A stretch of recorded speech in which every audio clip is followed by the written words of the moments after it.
Alhamdulillah Alhamdulillahi Rabbil Alamin wa bihi nasta'in ala umuri dunya waddin. Asyhadu an la ilaha illallah al-malikul haqqul mubin wa asyhadu anna Muhammadar Rasulullah sayyidul awwalin wal akhirin. Allahumma salli wa sallim ala sayyidil mursalin sayyidil anbiya wa khatamun nabiyyin. Faya ibadallah usikum wa nafsi bittaqwallah faqad fazal muttaqun. Wa qala Allah Ta'ala fi kitabihil Qur'an fi suratil Hasr al-ayatu 18, ya ayyuhalladzina amanu ittaqullaha wal tanzur nafsum ma qaddamat lighad wattaqullaha innallaha khabirum bima ta'malun. Wa qala Rasulullah sallallahu alaihi wasallam fi kitabihil hadits ittaqillaha haitsu ma kunt. Shadaqallahul azim wa shadaqa rasuluhun nabiyul karim wa nahnu ala dzalika minasy syahidin wasyakirin walhamdulillahi rabbil alamin. Jamaah sidang pendengar salat Jumat yang senantiasa dimuliakan oleh Allah Subhanahu wa taala. Bertemunya kita kembali di hari ini tanggal 28 bulan Juni. Kalau bulan hijriahnya, tahun hijriahnya adalah tahun 1445 hijriah, di bulan yang masih nuansanya suasana Zulhijjah di tanggal 21. Kebetulan di beberapa tempat ada yang baru sampai ke rumah, jamaah yang baru pulang haji, ada yang mungkin masih dalam perjalanan, dan kita masih berada di bulan yang haji. Tidak ada salahnya kembali kita bersyukur kepada Allah, ini yang pertama. Yang kedua, berselawat kepada Rasulullah sallallahu alaihi wasallam. Yang ketiga, kembali khatib mewasiatkan, marilah meningkatkan ketakwaan kita terus menerus kepada Allah Subhanahu wa taala. Dan yang keempat, izinkan khatib membawakan sebuah tema yang masih bisa kita bahas pada surah As-Saffat ayat 102 yang berbunyi, A'udzu billahi samiil 'aliim minasyaitonir rajim. Bismillahirrahmanirrahim. Falamma balagha ma'ahu sa'ya qala ya bunayya inni ara fil manam anni adbahuka fanzur madza tara. Dijawab kemudian oleh Nabi Ismail alaihi salam, qala ya abati fa'al ma tu'mar satajiduni insyaallah minas sabirin. Ini ayat yang kita dengarkan di Idul Adha kemarin. Surahnya surah As-Saffat, ayatnya ayat 102 atau 102. Tentu ini adalah pembahasan menarik, mengingat betapa besar cobaan yang dialami oleh Nabi Ibrahim alaihissalam. 80 tahun dia belum punya anak. Dari umur 70 tahun dia sudah berdoa, Rabbi habli minas salihin. Hari ini kalau kita melihat di keluarga kita, umur 25 tahun, umur 19 tahun, bahkan ada yang umurnya masih 17 tahun sudah punya anak. Tapi ini 70 tahun, 80 tahun belum punya anak. Betapa berat cobaan yang dihadapi oleh Nabi Ibrahim. Di umur yang ke-83 Allah titipkan dia anak, yaitu Ismail. Anak yang tumbuh menjadi anak yang soleh. Sesuai dengan namanya, Ismail berasal dari bahasa Arab sami'a yasma'u, mendengar. Mendengarkan perintah Allah, mendengarkan perintah orang tua, patuh pada perintah Allah, patuh pada perintah orang tua. Tapi di usianya yang menurut ulama tafsir, satu misal pada kitab tafsir Ibnu Katsir dijelaskan itu anak pada usia umur yang sanggup, umur 8 sampai 9 tahun, umur 11 sampai 12 tahun. Tapi itu anak lagi lucu-lucunya. Falamma balagha ma'u sa'ya. Maka ketika anak itu telah sanggup untuk berusaha, cukup usianya untuk membantu perjuangan pekerjaan ayahnya, pekerjaan dakwahnya. Apa kemudian yang terjadi? Allah wahyukan di dalam mimpinya, Ya bunayya inni ara fil manam anni adbahuka. Aku sembelih. Nabi Ibrahim menyembelih anaknya. Dan mimpi ini berulang-ulang kali sampai 3 kali. Disampaikan kemudian, wahai anakku, aku telah melihat di dalam mimpiku bahwasanya aku menyembelihmu. Maka pikirkanlah apa pendapatmu. Fanzur madza tara. Aku ingin melihat apa kemudian pendapatmu. Tapi apa yang dijawab oleh Ismail alaihissalam? Ya abati, wahai ayahku,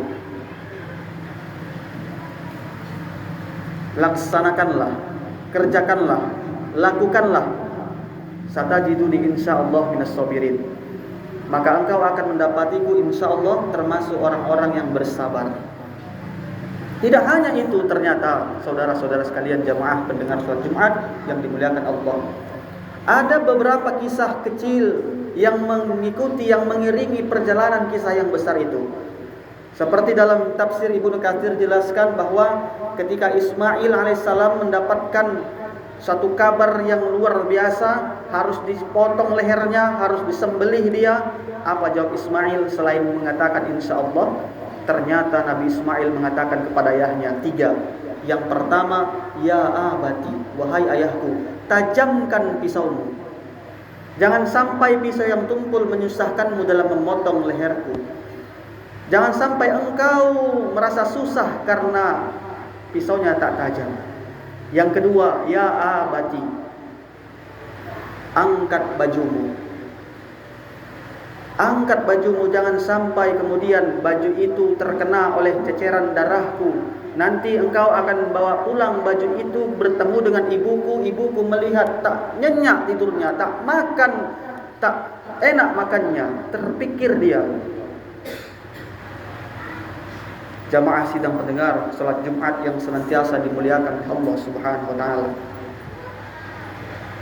Nah, dari kisah Nabi Ismail dan Nabi Ibrahim alaihissalam muncul pertanyaan. Selain memang Ismail namanya adalah Sami'a yasma'u, mendengarkan, tapi kenapa kemudian Ismail tercipta, terbentuk menjadi anak yang soleh? Ternyata ini tak lepas jawabannya daripada faktor didikan, pengaruh dan peran daripada kedua orang tuanya.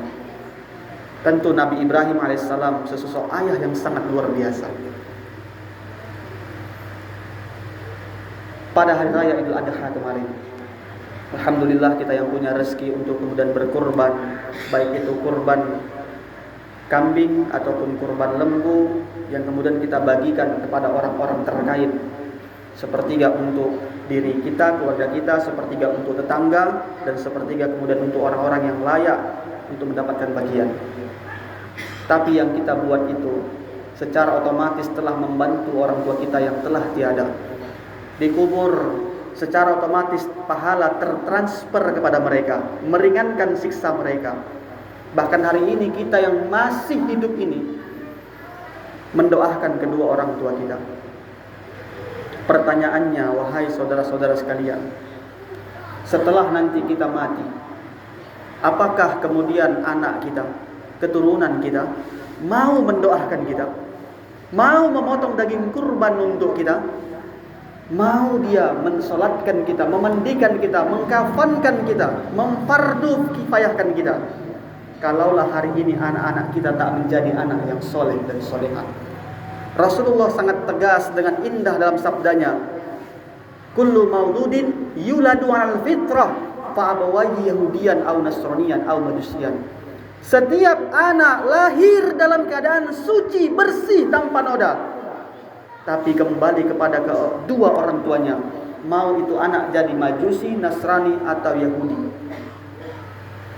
Dan dalam hadis lain Rasulullah bersabda, kullukum ra'in wa kullukum mas'ulun ar-ra'iyatihi. Setiap kita adalah pemimpin, dan setiap pemimpin itu nanti akan dimintai pertanggungjawabannya.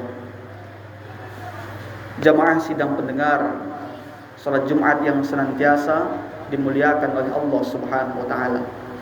Kalau kita ingin membentuk bambu, bentuklah dia ketika dia masih menjadi rebung. Karena ketika sudah menjadi bambu, hanya ada dua kemungkinan kalau kita hendak membentuknya. Kalau bambunya tak patah, kepala kita yang pecah. Artinya untuk menjadikan anak menjadi anak yang soleh, pendidikan itu dimulai dari sejak ia masih kecil. Makanya kata Rasul, kalau ada anak umur 9 tahun tak mau sholat, pukullah. Boleh kita memukul, tapi pukul dengan pendidikan, bukan pukul dengan dendam, bukan pukul dengan benci. Artinya apa? Kalau 9 tahun dia sudah harus pandai sholat, berarti dari umur 4 tahun, bahkan umur 3 tahun, dia sudah diajari apa itu rukun-rukun sholat. Dia sudah paham sampai ke sana. Ternyata rukun sholat jumlahnya ada 13 dalam buku tuntunan sholat. Tapi kalau dikaji lebih jauh dalam kitab Matan Ghaya wa Takhrib, bahkan dalam kitab Al-Bajuri yang dikarang langsung oleh imam mazhab kita, Imam Syafi'i Muhammad bin Idris, ternyata rukun sholat ada 18. Yang 13 salah? Tidak, yang 13 benar, tapi yang 18 lebih benar lagi, karena dihitung dia dengan tumakninahnya. Tapi di antara rukun-rukun itu ada satu rukun saja kalau tak dikerjakan batal sholat, tak sah sholat. Itulah yang kita baca di akhir sholat kita, at-tahiyatul mubarakatus sholawatut thayyibatu lillah. Nanti ada sholawat Ibrahimiyah, Allahumma sholli ala Sayyidina Muhammad wa ala ali Sayyidina Muhammad kama shollaita ala Sayyidina Ibrahim wa ala ali Sayyidina Ibrahim. Maka tidak ada salahnya kita kembali mengkaji perjalanan kisah sepak terjang, napak tilas tentang Nabiullah Sayyidul Anbiya, Abul Anbiya, bapaknya para nabi, yaitu Nabi Ibrahim alaihissalam. Perjalanan beliau menjadikan anaknya Ismail menjadi anak yang soleh. Hari ini kita punya beban ini, yang kemudian kalau hari ini kita mengusahakan, meskipun anak tadi sudah kita masukkan ke pesantren, tapi anak belum tentu jadi anak yang soleh umpamanya. Tapi setidaknya kita sudah lepas tanggung jawab. Suatu saat Allah akan bertanya dan kita sudah bisa menjawab. Kalaulah anak kemudian juga tak mampu menjadi anak yang soleh setelah kita masukkan ke pesantren, pinomat ketika dia mau pulang sudah tahu jalan pulang. Pinomat dia sudah tahu jalan untuk kembali, karena ada dia dasar. Jamaah sidang pendengar salat Jumat yang senantiasa dimuliakan oleh Allah Subhanahu wa taala. Namanya adalah usaha. Kita membangun sawah belum tentu tumbuh padi. Kadangkala gagal sawah, tumbuhnya rumput. Tapi kalau kita menanam rumput, jangan mimpi akan tumbuh padi.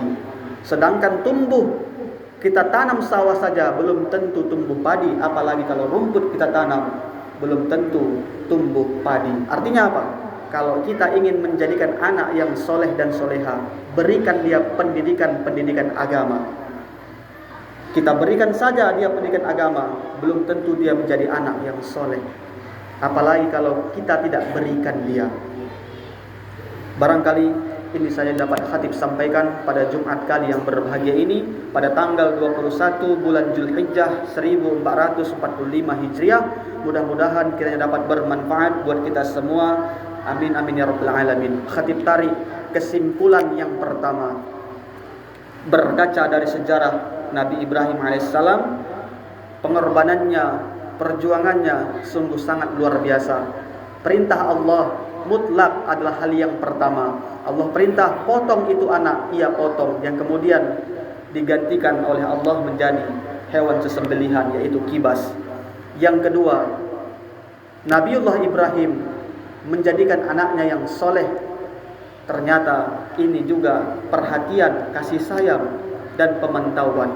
Kalau hari ini kami kemudian mengajar di pesantren, selalu yang kami katakan kepada wali santri, jangan Pak, jangan Bu, berikan kebiasaan yang dilarang di pesantren tapi dibiasakan di rumah. Satu misal, yang dilarang di pesantren, anak tak boleh bawa HP.